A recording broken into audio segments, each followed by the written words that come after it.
அன்னைக்கு ஒருத்திட்ட அவங்க பக்கத்து வீட்டுக்காரர் கேட்டார், உங்கள் அப்பா ஆஃபீஸுக்கு ஷூ போட்டு போவாரா இல்லை செருப்பு போட்டு போவாரா? எங்கள் அம்மாவோட சண்டை விட்டுட்டு போவார்.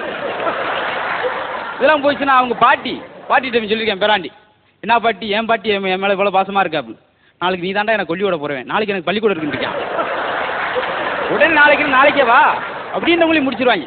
அதே போல் சில நேரம் அவன் நம்மகிட்ட கேட்பேன், அதுக்கு பதில் தெரியாது. நீங்கள் என்ன தான் படிச்சிருந்தா கூட, MBBS படிச்சிருந்தா கூட அவன் கேட்குற வழிக்கு நீங்கள் பதில் சொல்ல முடியாது.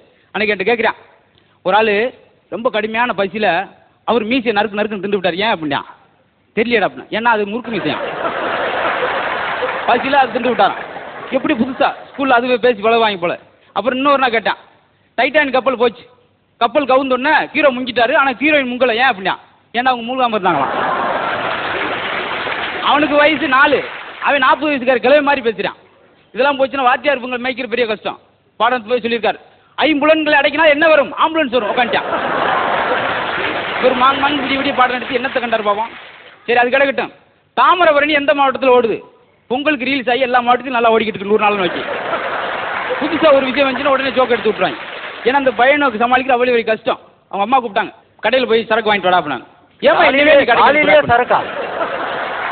அந்த சரக்கு வேற, நீங்க சாப்பிட்ற சரக்கு இல்லை, குழந்தைகள் சாப்பிட்ற சரக்கு.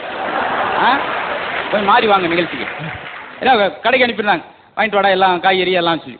ஏமா என்னவே நீ கடைக்கு அனுப்புற அப்படின்னு. நீ தாண்டா கடைக்குட்டி போ. சரி போனா கடைக்காட்ட கேட்டான், 1 கிலோ தக்காளி 3/4 கிலோ போட்டார், 1 கிலோ உருளைக்கிழங்கு 3/4 கிலோ போட்டார். என்ன எல்லாமே குறைச்சி போடுறீங்க? இல்லை நீ சின்ன பையன், சுமக்கிறதுக்கு ரொம்ப சிரமப்படுவேன், அதான்டா குறைச்சி போடுறேன். உடனே இவன் காசை கொடுத்தான், 15 ரூபாய்க்கு 10 ரூபாய் கொடுத்தேன். என்னடா 15 ரூபாய்க்கு 10 ரூபா தருவா?